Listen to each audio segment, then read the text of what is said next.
കർണാടക കൊല്ലൂരിൽ ജീപ്പും ലോറിയും കൂട്ടിയിടിച്ച് 2 മലയാളികൾ മരിച്ചു. ഗുരുതരമായി പരിക്കേറ്റ 8 പേരെ ആശുപത്രിയിൽ പ്രവേശിപ്പിച്ചു. പാലാ സ്വദേശികളായ ജ്യോതി, ആര്യ എന്നിവരാണ് മരിച്ചത്. കൊല്ലൂർ ക്ഷേത്ര ദർശനത്തിനു ശേഷം കുടജാദ്രിയിലേക്ക് പോയി ജീപ്പിൽ മടങ്ങുന്നതിനിടെ ദേളിയിൽ വെച്ചാണ് അപകടം നടന്നത്. പാലാ മുണ്ടാങ്കൽ പയപ്പാർ പടിഞ്ഞാറേ നെല്ലിത്താനത്ത് ജ്യോതി ബിജു, പയപ്പാർ കീച്ചേരിയിൽ ആര്യ അനൂപ് എന്നിവരാണ് മരിച്ചത്. മരിച്ച ജ്യോതിയുടെ അമ്മ മിനി വേണുഗോപാൽ, ജ്യോതിയുടെ സഹോദരൻ ജ്യോതിസ്, മരിച്ച ആര്യയുടെ ഭർത്താവ് അനൂപ്, മകൻ അയാൻ, മകൾ അവനി, ജീപ്പിലുണ്ടായിരുന്ന അർജുൻ, അബി, ജീപ്പ് ഡ്രൈവർ ദേവരാജ് എന്നിവർക്കാണ് പരിക്കേറ്റത്. മത്സ്യം കൊണ്ടുപോകുന്ന ലോറി ഇവർ സഞ്ചരിച്ചിരുന്ന ജീപ്പിൽ നേർക്ക് ഇടിച്ചു കയറുകയായിരുന്നു. ഇടിയുടെ ആഘാതത്തിൽ ജീപ്പിന്റെ മുൻഭാഗം പൂർണ്ണമായും തകർന്നു.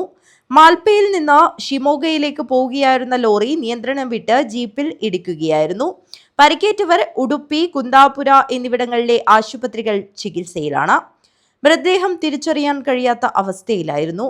പാലായിലെ സ്വകാര്യ ടൂർ ഓപ്പറേറ്റിംഗ് ഏജൻസി ഏർപ്പെടുത്തിയ 6 ബസ്സിൽ കഴിഞ്ഞ വെള്ളിയാഴ്ച രാവിലെയാണ് മൂകാംബിക ക്ഷേത്ര ദർശനത്തിന് വിവിധ സ്ഥലങ്ങളിൽ നിന്നുള്ള സംഘം യാത്ര തിരിച്ചത്. ക്ഷേത്ര ദർശനത്തിനു ശേഷം നാട്ടിലേക്ക് തിരിക്കും മുൻപ് യാത്രാ സംഘത്തിലെ 40ഓളം പേർ ഞായറാഴ്ച രാവിലെ 5 ജീപ്പിലായി കുടജാദ്രി സന്ദർശിക്കാൻ പുറപ്പെട്ടു. സന്ദർശനം കഴിഞ്ഞ് മടങ്ങിയ സംഘത്തിന്റെ ഏറ്റവും പിന്നിൽ സഞ്ചരിച്ച ജീപ്പാണ് അപകടത്തിൽപ്പെട്ടത്. സംഭവത്തിൽ കൊല്ലൂർ പോലീസ് കേസ് രജിസ്റ്റർ ചെയ്തിട്ടുണ്ട്.